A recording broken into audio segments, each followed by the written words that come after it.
Hello friends, it's Julie Little and I'm here as your health and wellness coach again today to talk to you about something that happened to me a couple days ago.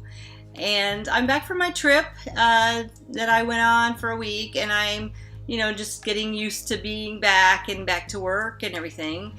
And a couple of days ago I fell down when I was working as I was getting ready to leave, and it really has had an impact on my view of how we take care of ourselves.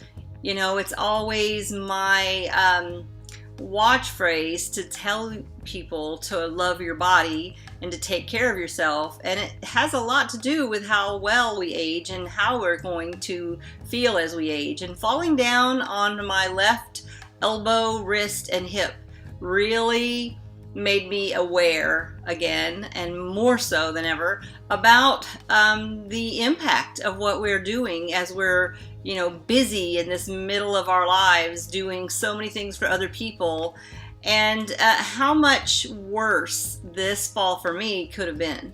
So I didn't injure myself really. I didn't break anything. I didn't sprain my wrist.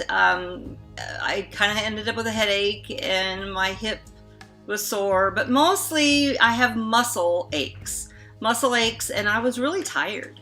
So I thought it could have been so much worse if anything had been broken or anything sprained, or if I had just, done the splits. It was already pretty embarrassing, falling on the floor in front of everybody, and I just tripped over something, and I think I was tired. So what it makes me look to for the future, and maybe for you as well, is how we age and how strength and flexibility is going to be necessary all the next decades of our life.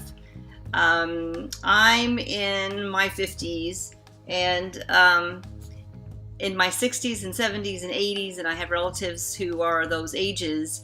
That fall or a similar fall could have been really pretty serious if you break your hip. I mean, I fell right on my left hip. So you got to take care of some of that stuff we don't even really think about. How are we maintaining our muscle mass? How are we keeping our strength? And it's really made me want to do more for my strength and flexibility. And I think what I will do, I don't know what you guys do with this, but it makes me, think about yoga, and it makes me think about, weight training and other kinds of machines and Pilates and stuff that would be very helpful. Luckily I had just finished a yoga class. I went straight from a yoga class to work, and I worked for 4 hours. I'm part-time, but at the end of that 4 hours,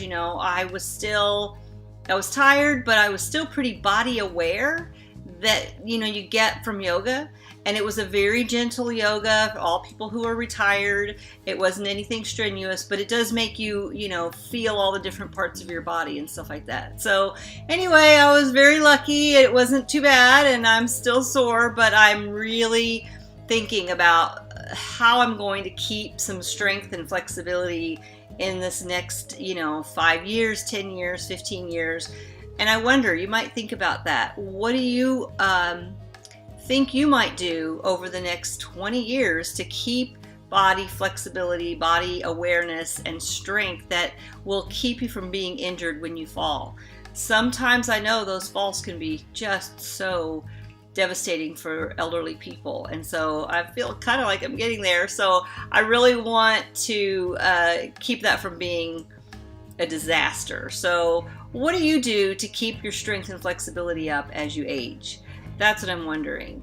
And I hope you will comment below and like and share on Facebook if you will. Thank you. Talk to you next time. Bye.